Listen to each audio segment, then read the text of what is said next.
সম্মানিত ভাইয়েরা, অনেক দিনের স্বপ্ন ছিল, আশা ছিল, কাঙ্ক্ষিত আশা আজকে পূরণ হয়েছে আলহামদুলিল্লাহ রাব্বিল আলামিন।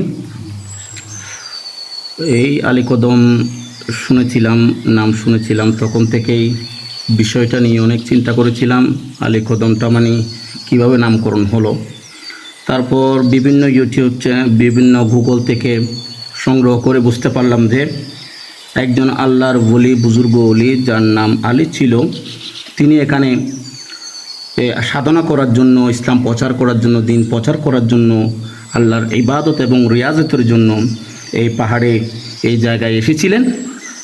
তার নামকরণে এই জায়গার নাম হয়েছে আলী কদম।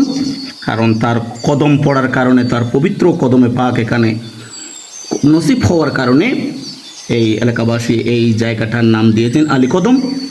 এবং তিনি বিশেষ করে যে গুহার মধ্যে তিনি ধ্যান ছিলেন, ধ্যানমগ্ন ছিলেন, ইবাদত রিয়াজতে ছিলেন, আমরা সেই গুহায়ও অবস্থান করছি এখন। অনেক চিপা গুহা, কিন্তু আল্লাহর ওলি তিনি, আল্লাহ তাআলা তিনাকে কীভাবে রেখেছেন, তিনি কীভাবে এখানে বছরকে বছর ইবাদত করেছেন, আল্লাহর রিয়াজত করেছেন, তিনি ভালো জানেন।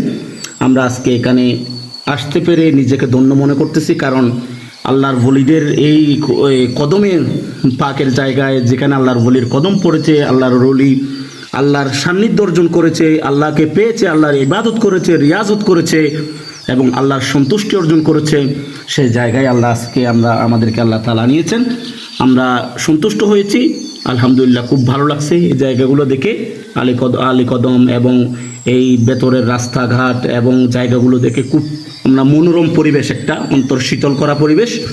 আমরা সন্তুষ্ট হয়েছি আলহামদুলিল্লাহ।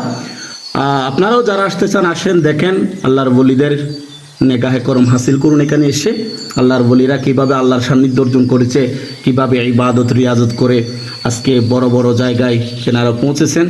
আপনারাও এখানে আসলে হয়তো অন্তর নরম হবে, শীতল হবে, আল্লাহর কথা স্মরণ হবে। আমাদেরও যে অবস্থা হচ্ছে এখন, আমাদের আল্লাহর কথা স্মরণ হচ্ছে। আমরা তো দুনিয়াদার একেবারে ভুলে গেছি। আমরা মনে করতেছি আসলে এটা একটা দোয়া কবুল হওয়ার জায়গা, এটা একটা ন্যাক জায়গা। এখানে আমার মনে হয় আল্লাহর দরবারে ফরিয়াদ করলে, এই জায়গার উসিলা দিয়ে এবং আলীর কদমের উসিলা দিয়ে যদি আমরা ফরিয়াদ করি, আল্লাহ নিশ্চয়ই এই জায়গা থেকে আমাদের ফরিয়াদ কবুল করবেন। আল্লাহ তাআলা আমাদেরকে কবুল করুন এবং প্রত্যেককে এই জায়গায় আসার এবং এই জায়গা থেকে ফয়েজ হাসিল করার, এই জায়গাটা দেখার আল্লাহ তাআলা প্রত্যেককে তৌফিক দান করুক। আমাদেরকে আল্লাহ তাআলা আজকের আমাদের আসা যাওয়া, আমাদের আজকে এইটুকু সফর আল্লাহ তাআলা আমাদের কবুল করুন। আমিন। ওয়া আখিরু দাওয়ানা আলহামদুলিল্লাহি রাব্বিল আলামিন। আসসালামু আলাইকুম ওয়া রাহমাতুল্লাহি ওয়া বারাকাতুহু।